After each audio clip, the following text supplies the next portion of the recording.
मेंढक और बैल। बहुत पुरानी बात है। किसी घने जंगल में एक तालाब था जिसमें ढेर सारे मेंढक रहते थे। उन्हीं में एक मेंढक अपने 3 बच्चों के साथ रहता था। वो सभी तालाब में ही रहते और खाते पीते थे।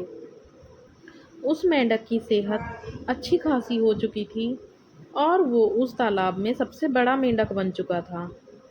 उसके बच्चे उसे देखकर काफ़ी खुश होते थे। उसके बच्चों को लगता कि उनके पिता ही दुनिया में सबसे बड़े और बलवान हैं। मेंढक भी अपने बच्चों को अपने बारे में झूठी कहानियाँ सुनाता रहता। उनके सामने शक्तिशाली होने का दिखावा करता था।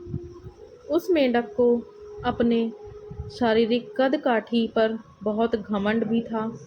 ऐसे ही एक दिन बीतते गए। एक दिन मेंढक के बच्चे खेलते-खेलते तालाब से बाहर चले गए। वो पास के एक गाँव पहुँचे। वहाँ उन्होंने एक बैल को देखा और उसे देखते ही उनकी आँखें खुली की खुली रह गईं। उन्होंने कभी इतना बड़ा जानवर नहीं देखा था। वो बैल को देखकर डर गए और बहुत ज़्यादा हैरान हो गए।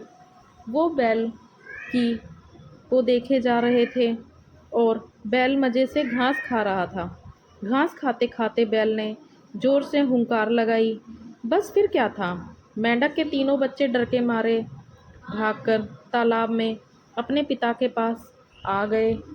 पिता ने उनके डर का कारण पूछा। उन तीनों ने पिता को बताया कि उन्होंने उनसे भी विशाल और ताकतवर जीव को देखा। उन्हें लगता है वो दुनिया का सबसे बड़ा और शक्तिशाली जीव है। यह सुनते ही मेंढक को अहंकार को ठेस पहुंची। उसने एक लंबी सांस भरकर खुद को फूला लिया और कहा, क्या वो उससे भी बड़ा जीव था? उसके बच्चों ने कहा, हाँ, वो तो आपसे भी बड़ा जीव था। मेंढक को गुस्सा आ गया। उसने और ज़्यादा सांस भरकर खुद को फुलाया और पूछा, क्या अब भी वो जीव बड़ा था?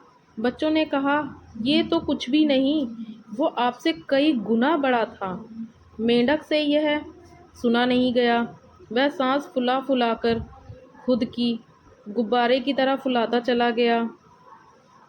फिर एक वक्त आया जब उसका शरीर पूरी तरह फूल गया और वो फट गया और अहंकार के चक्कर में अपनी जान से हाथ धो बैठा। तो दोस्तों, हमें इस कहानी से यही शिक्षा मिलती है, कभी भी किसी बात का घमंड नहीं करना चाहिए। घमंड करने से खुद का ही नुकसान होता है। दोस्तों, अगर आपको कहानी पसंद आई हो तो please like, share and subscribe करें और कमेंट करके बताएं आपको कहानी कैसी लगी।